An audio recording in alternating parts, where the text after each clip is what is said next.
Hey there, comic book community. My name is Joe, and you're watching 360 Comics. Today, I am bringing you the 10 best thrift store and antique store comic book finds from the last few months. I've been saving these up, and now it's time to show you what I got.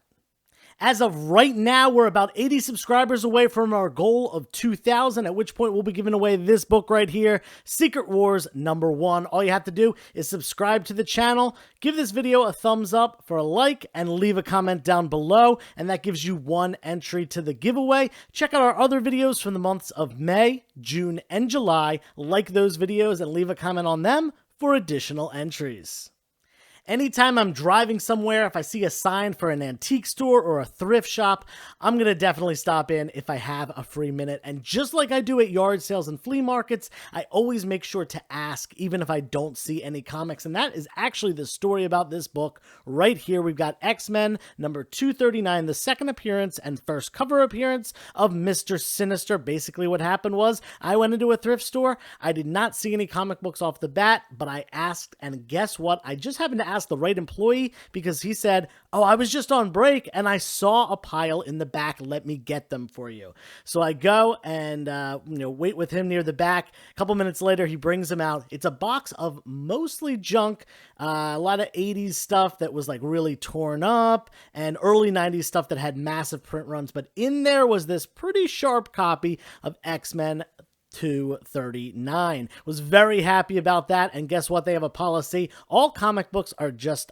$3 each, so this was an easy pickup from that standpoint. Moving on now, we've got Tales of the Teen Titans number 44. Now, this is a nice book right here. This one I did have to pay a little bit extra for. This was not a thrift store find per se. It was at an antique store, which usually prices comic books at least semi-appropriately. You're not going to get them for like $1 or $2 at an antique store like you would at a thrift store, but this pretty sharp copy does have a couple spine ticks, but it is certainly in the high grade range.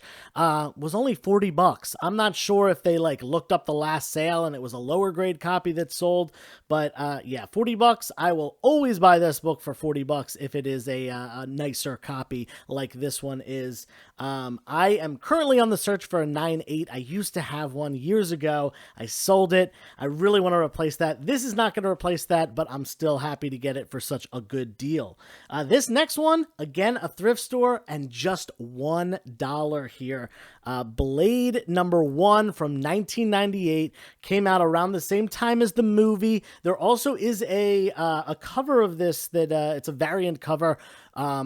That is a photo cover of Wesley Snipes as Blade, so from the movie, and that one's definitely more expensive. It's like an all-white background, really hard to get in a high grade, but this book nonetheless is pretty pricey, especially when you got the newsstand copy, which in 1998 was probably around like 1 or 2% of the total print run. So that is a harder book to find, harder variant with the newsstand tag on that. Definitely worth the $1 that I picked it up for. Another $1 been found at a thrift store right here. We've got the Umbrella Academy #2. This one is the first appearance of Cha-Cha, pretty major character in Umbrella Academy season 2, I guess that was. So if you haven't watched that yet, definitely want to check that out. And it's got this really hilarious cover as well. This next one, again, an antique store find. They didn't have it marked at $1 or anything like that, but they had it very undervalued. We've got Flash Gordon #1, the first Silver Age appearance of Flash Gordon from King Comics. It's a #1. It's a Silver Age book, a 12 center. Not a super popular character, but I paid $10 for this one. And it's going to be going down to Argentina soon because my buddy Tom picked this up from me in a recent claim sale. So I know he will certainly enjoy getting that when it does arrive. Next up, we've got Giant Size Chillers #1, a book that I am always looking for. I love this Bronze Age horror stuff, especially from Marvel Comics. We've got the first appearance of Lilith, Dracula's daughter here. They're both on the cover. Awesome stuff. This, I believe, was marked at, I want to say it was marked at $15, but I think I talked the seller down to 10 on this one, if I remember correctly. It's mid-grade, not super nice. High-grade copies of this book are well over $100, but paying $10 for it, certainly a good pickup. I did bundle it together with this next book right here. We've got Batman number 179, the second Silver Age appearance of the Riddler. Awesome Riddler cover appearance as well, with Batman and Robin in the background, Riddler in the foreground. Awesome stuff. Again, mid-grade, but we're talking about a Silver Age key, second Silver Age appearance of a major Batman villain, one who just appeared in the movie, and who has had other movie appearances as well. Definitely a really solid book, and this is actually an upgrade to my personal collection copy. So I'm probably going to sell off the lower one that I found. I guess that was late last year. Moving on from that, we've got Batman and Robin. Sorry, Detective Comics. I'm reading the cover. Detective Comics number 395. This is the first ever collaboration on a Batman title by Denny O'Neil and Neil Adams, two of the greats, two of the creators that made the Bronze Age what it was, who advanced comics. You know, they grew up reading comic books and they got into the career that way, and they put their own spin on things. They made things darker, a little bit more adult. They did fantastic art and stories. This is a collaborative duo that, you know, matches, you know, Stan Lee and Jack Kirby, you know, for sure. I don't think anyone's going to deny that. And obviously we lost the great Neil Adams earlier this year. So I was really happy to be able to scoop this up for a great price. I think I paid like $10 or $12 for this book. I can't remember all the prices that I paid, but pretty sure it was somewhere in that range. Now, the last two books I've got are the two best by far. This next one is the only Golden Age book that I'm showing off right here today. We've got Detective Comics number 231. Check this out. 1956, 10 cent, a really early Martian Manhunter appearance.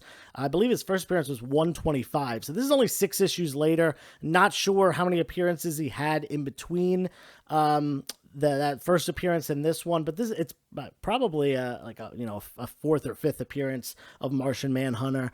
Not only that, but it's got this great Batman and Robin cover. Can't really go wrong with Golden Age 1956, so the very end of the Golden Age. Can't go wrong with that. From DC Comics, we got Detective Comics number 231.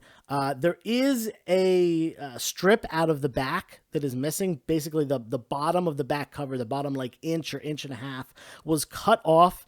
Probably something that was a mail order kind of thing. Unfortunate about that, but despite that, the rest of the book looks really solid. I would be calling it mid-grade if not for that. Nonetheless, I only paid $8 for it. The last coverless copy, a best offer was accepted. It was listed at $40, so it sold for somewhere less than $40, but probably pretty close to it. And a lower grade copy that was complete, that didn't have that thing, ripped off, sold for $120. So I'm going to put this one in between there somewhere, maybe around like $80, I think, something like that. And I paid $8 for it. So fantastic buy right here, Detective Comics 231. And last but not least, my favorite pickup out of these, this one's certainly really cool because it's a more rare book, but man, I love this cover and I love this character. We've got Amazing Spider-Man 238, first appearance of the Hobgoblin. Now, sadly, this book usually does not come complete. When you find it out in the wild, it usually is missing those tattoos on the inside of the book, and this is missing the tattoos. And not only that, it's actually missing a small piece out of the cover right here. Not too big of a deal because it was already incomplete, missing the tattoos. I'll tell you, I sold a copy for, I believe, $95 recently that was missing the tattoos and in a little bit better shape than this. So I'd probably put this one at probably an $80 value, something like that. And I paid $20 for it. So overall, all 10 of these books, not only were they really insane finds for being at thrift stores and antique stores rather, but I got them for a steal of a deal. And considering this book is a Golden Age Detective Comics book. That's a little bit more rare and harder to find than some of the rest of these, even some of the larger keys. So really happy with this haul. This was probably all from, I want to say 5 or 6 different thrift stores. It's not all from one. This was over the last 2 months or so. And yeah, like I said, I always just stop in. And honestly, it's usually scan through, see if there's anything that's a good deal. If something is priced maybe a little high, you know, you make an offer. Sometimes they take it. Sometimes they reject your offer. It's all about that. Just kind of looking for the good stuff. And I haven't found like a thrift or antique store that I've bought like a whole collection at least in a while. But you never know. That could certainly happen if they had some good enough stuff and they were able to, you know, make an agreement on a price. I certainly would do that. But these 10 comics over the last 2 months, definitely bought for under fair market value. I'm okay with that. So, hope you like this video. Give it a thumbs up for a like. Leave a comment down below. And if you're going to be at Terrificon this weekend up in Connecticut on Saturday, come say hi. I'll be there all day Saturday and looking to meet members of the community for sure. Absolutely. Going to do some comic hunting myself and take some videos for some content on YouTube. So you'll see a video next week about all that. And yeah, hopefully I'll see you there. Until next time, turn the page, wash your hands.